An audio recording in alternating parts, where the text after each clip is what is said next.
I'm R.J. Harris on WHP 580 Radio, the home of Rush Limbaugh. I mention that because conservatism is under attack. Conservatism is always under attack, but conservatism is under attack in a bigger way than ever before, and we are the soldiers and have to be vigilant. Tonight we have an incredible group with us here this evening. Just look around and see who's here. It's just amazing, and particularly you patriots who are doing the job at the grassroots level. You're the most important people in the room tonight. Yeah, you deserve a round of applause, no question.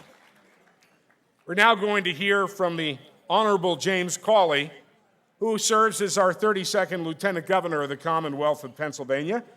He's proud to work side by side with Governor Tom Corbett, delivering their promise to rebuild Pennsylvania by restoring fiscal responsibility, holding the line on taxes, putting Pennsylvanians back to work, and by reforming state government. Since its election in 2010, Lieutenant Governor Cawley has taken on a workload that is higher and a higher profile than most lieutenant governors in recent history.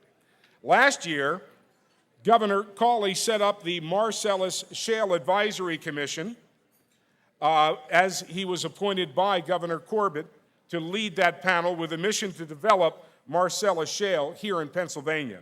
The governor also asked the lieutenant governor to head up the effort to help Pennsylvanians recover from floodwaters caused by Hurricane Irene and Tropical Storm Lee. Before his election as lieutenant governor, he served as a Bucks County commissioner, where he held the line on taxes for 5 consecutive years and increased the county's bond rating to the highest level ever by improving the county's finances, implementing new technology, and cost cutting. He is married to his wife, Suzanne. They have a son, Nicky. It gives me great pleasure to welcome the Lieutenant Governor of the Commonwealth of Pennsylvania, James Cawley.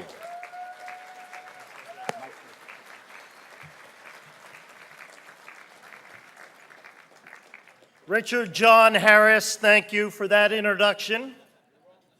It is great to be with all of you. I bring you greetings from Governor Tom Corbett. He joins me on commending all of you for another successful conference. And he asked me to pass on his thanks to all of you for helping he and I to restore fiscal discipline to Harrisburg and to advance conservative principles in Pennsylvania.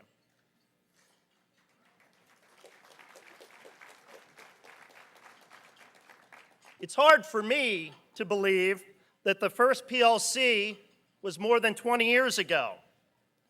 The idea, at least in part, came from 2 college Republicans, 2 dear friends of mine, as a matter of fact, as I was a college Republican at the same time they were, John Hanks and John Fluharty. From those very early days, you all have worked so hard to make this the wonderful event that it is. I would be remiss if I didn't mention some of the people who were so intimately involved in growing the Leadership Conference. Fred Anton, Loman Henry, Susan Staub, Charlie Giroux, and many others. Thanks to all of you for what it is that you've done to keep this wonderful event going.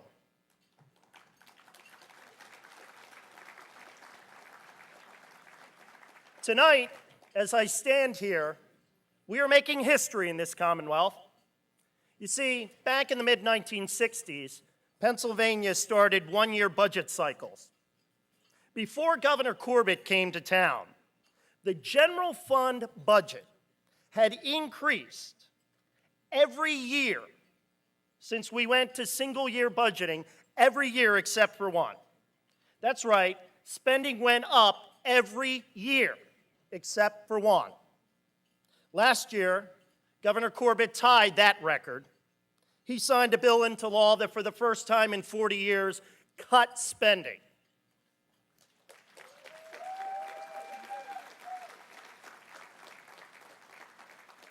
This year, He's going to break the record, becoming the first governor in at least 50 years to reduce spending 2 years in a row.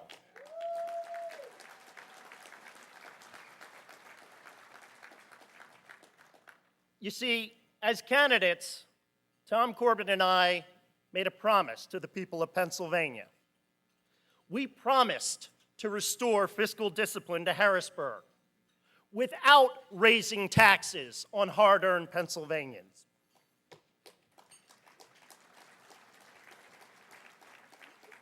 With this budget, the governor will again deliver on that promise.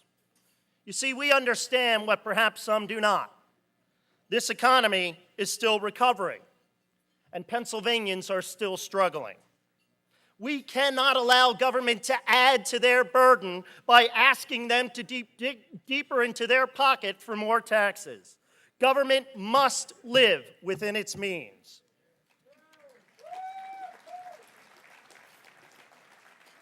But you know, the funny thing is, well, it's not really funny, it's sad. There are some who still don't get it. There are folks out there who believe that the way to success is the same old, tired tax and spend answer. Folks, that's what got us into a $4 billion hole to start with. If we resorted to their business as usual, the average Pennsylvania family, if we had not done the tough thing, if we had not done the responsible thing and cut spending in Pennsylvania, the average family of 4 last year, in order to sustain that level of spending, would have had to have paid $960 more a year. And if we didn't cut spending this year, add another $300. So the total, in just 2 years alone, would have been an increase to the average family of 4 of $2,200 in additional taxes. That's not what we promised the people of Pennsylvania that we would do. What we promised is to get our fiscal house in order. So this budget streamlines government. It cuts an additional $20 million in spending, and it reduces the state workforce. We promised a smaller, more attentive government. We promised to cut administrative spending by 10%. Last year, we cut it by 4%. This year, we're proposing an additional 2%. Already, we will have cut spending in 2 years by 6%, more than halfway to delivering on our 4-year promise.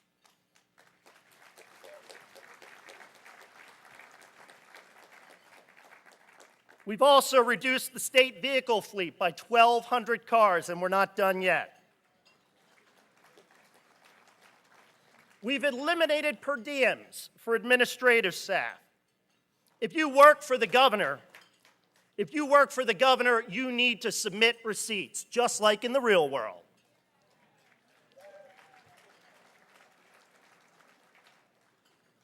You see, we are recognizing the fact that it is our responsibility to be better stewards of the people's money and to work hard to focus on the issues that are important to the people of Pennsylvania.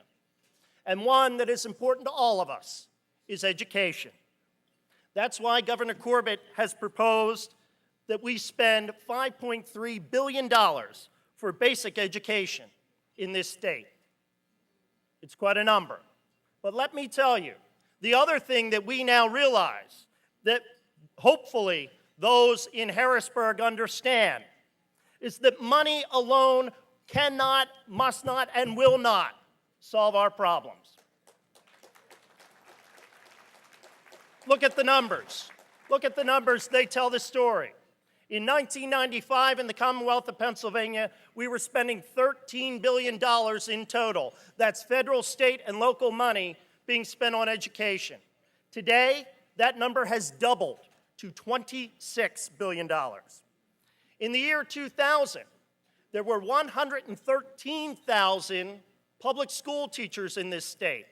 Today, there are 127,000, a growth of 14,000. However, over that same time, since the year 2000. In 2000, there were 1.86 million students in public schools. Today, there's 1.78 million in public schools, a drop of 80,000. So we've doubled the amount of money we're spending on education, we've increased the number of teachers, and the student population has gone down, and our schools still suffer. I will tell you that Governor Corbett wants to change the way we educate our children. We have to set higher standards for teachers and principals. We have to evaluate our schools and allow parents and taxpayers to measure performance. We've got to provide more options in education as well. Don't get this wrong. This is not an attack on the public school system. There are many fine public schools, and there are many fine public school teachers, and they need to be empowered to do more by taking off the shackle of unfunded mandates. But public schools are not only the answer. We have to be about making sure that we have robust charter schools, robust cyber charter schools, and yes, Pennsylvanians who are in a position to be able to homeschool should be empowered to do so.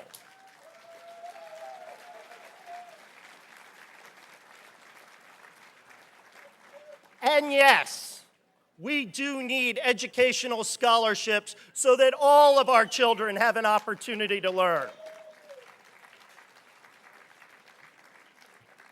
You see, Governor Corbett wants to do one very fundamental but important thing. He wants to change the priority of education in Pennsylvania. He wants it to be about the student, the parent, and then the bureaucracy, in that order,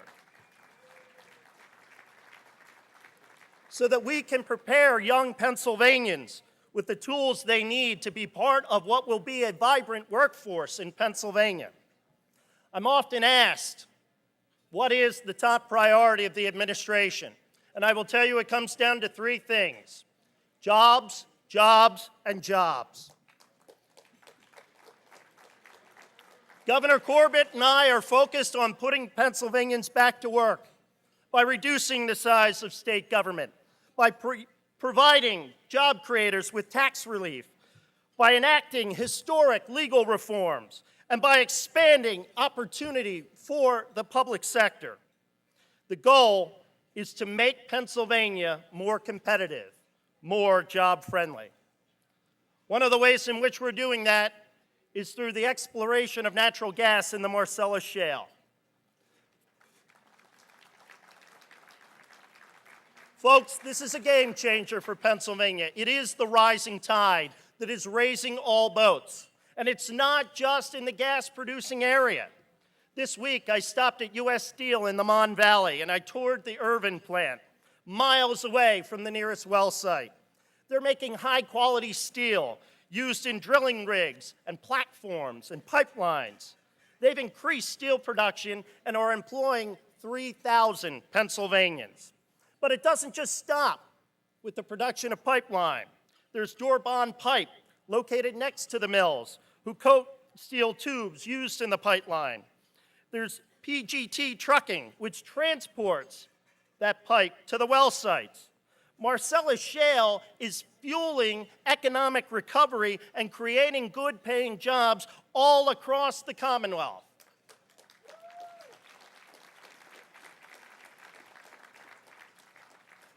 Lately, the governor was able to announce earlier this month that we are a major step closer with Shell Oil to a petrochemical complex in Beaver County. This plant will convert ethane to produce ethylene. Ethylene is used in just about everything you can think of: food packaging, bottling, house siding, pipes, carpets, tires, detergents, footwear, and adhesives. This is a big deal for Pennsylvania. This will help us in our way to a more fruitful fiscal prosperity. Penn State recently issued a study on Marcellus Shale and its economic impacts in this state. I put the link of the report on my Facebook page, and I would encourage you to go on and read it. See for yourself what Marcellus Shale is doing for Pennsylvania. $11 billion in economic opportunity, which supports 140,000 jobs.